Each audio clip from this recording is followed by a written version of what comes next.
তো অনেকজন ইচ্ছে কোনো জায়গায় যাওয়া হয় না, তো ভাবলাম কোনো জায়গায় যাওয়া দরকার। দুর্ভাগ্যবশত আমার কাছে টাকাও নাই, তো আমি ভাবলাম যে ঢাকার আশেপাশে যাই কোথাও যেখানে একদিন আমি ঘুরে আসতে পারি। তো এইটা ভাবার কিছুদিনের মধ্যে জানতে পারলাম যে মাওয়ার একটা হাট সম্পর্কে, যেটার নাম হচ্ছে গলনিমান্ডা হাট। ভাবলাম যে সেখানে যাওয়া যাক। তো এটা সম্পর্কে মেজো মামারে বললাম, মামা বললো একদিন আসো যাই। তো হাটটা বসে প্রতি মঙ্গলবার। তো সেটার জন্য আমি 15 সেপ্টেম্বরের দিনটা নির্ধারণ করি, সেই দিন যাই হাটে। আর ওই দিন কি কি করি আর কি দেখি সেটা তোমাদেরকে আজকে দেখাবো। তো শুরু করা যায়।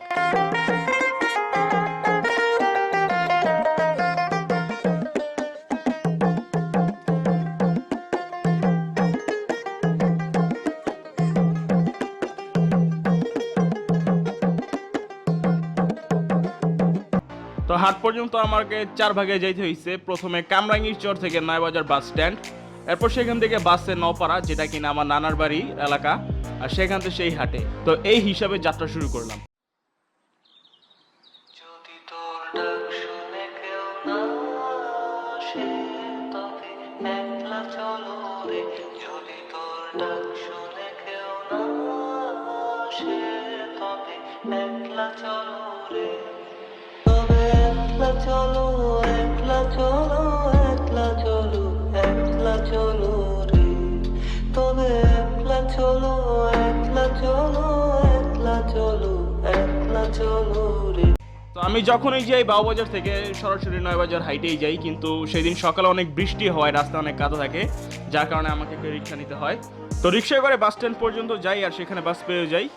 যদি কেউ কথা না কয় ওরে ওরে আগা, কেউ কথা না কয়, যদি সবাই থাকে মুখ ফিরায়, সবাই করে ভয়, তবে পরাণ খুলে তুই মুখ ফুটে তোর মনের কথা একলা বলো রে। যদি তোর ডাক শুনে কেউ না আসে তবে একলা চলো রে। তো নপাড়া যাই, তো বাজারে মামা ছিল, তো সেখান থেকে মামারে নিয়ে মামা আর আমি একসঙ্গে হাটের উদ্দেশ্যে রওনা দিই। আমরা এই পথে হাঁটি ঢুকি, শুরুতেই দেখতে পাই ছাগলের অংশ। মোটামুটি অনেকেই ছাগল নিয়ে আসছিল। তার পাশেই ছিল কবুতরের অংশ।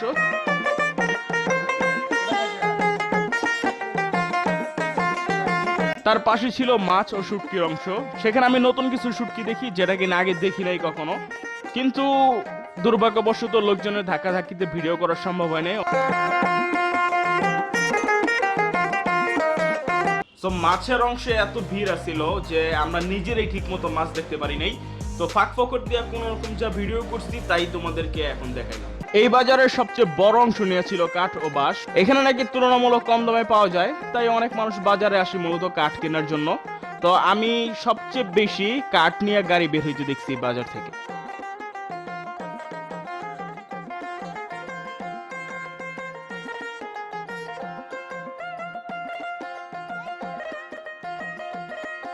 ঘুরতে ঘুরতে মামার চোখে পড়ে পাল্লা, মানে দাড়ি পাল্লা।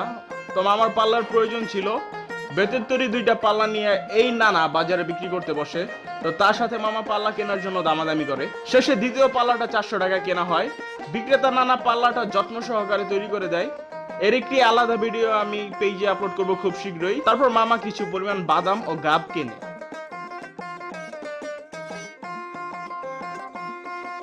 আমি আর মামা আমরা দুজনেই হাটে কেনার উদ্দেশ্যে যাই না, গিয়েছিলাম একবারে ঘুরতে। তো এই পাল্লা, গাব, বাদাম বা অন্যান্য যে শাকসবজি মামা কিনছে, সেগুলো চোখে দেখে ভালো লাগছে, মানে ভালো মনে করছে, তো নিয়ে নিছে। A few moments later.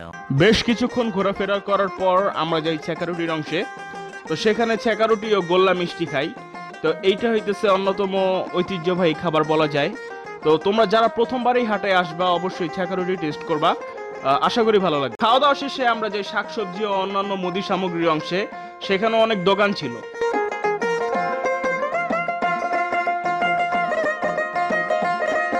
তো এরপর দেখি যে একজনকে টেডার বাস তৈরি করতে, ভালোই লাগলো দেখতে। আপনারাও কিছুক্ষণ দেখেন।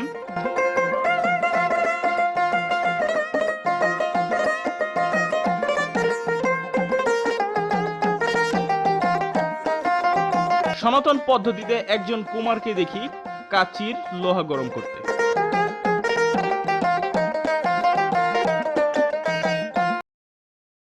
অনেকক্ষণ বাজারে ঘোরাঘুরি করলাম, এখন বাজারটা প্রায় শেষের দিকে। সো আরেকটু ঘোরাঘুরি করব, আরেকটু দেখবো ঘুরে দেখবো যে কি দেখা বাকি আছে, এরপরে আমরা আবার নানুর বাসার দিকে রওনা দিব। তো পোশাকের অংশে অনেক মানুষকে দেখতে পাই লুঙ্গি ও গামছা কিনতে। তো সেখানে অনেক মানুষ কাপড় সেলানোর জন্য সেলাই মেশিন নিয়েও বসে। তারপরেই দেখি মাছ ধরার জালের অংশ, সেখানে মোটামুটি ভালোই ভিড় ছিল। তো এই জাল দিয়ে আমার অনেক মাছ ধরার শখ, কিন্তু আমি জানি না এর ব্যবহার করে কিভাবে। হাট প্রায় শেষের দিকে হয় আর আকাশের অবস্থা তেমন ভালো ছিল না, যার কারণে আমরা নপাড়ে ফেরত এসে পড়ি।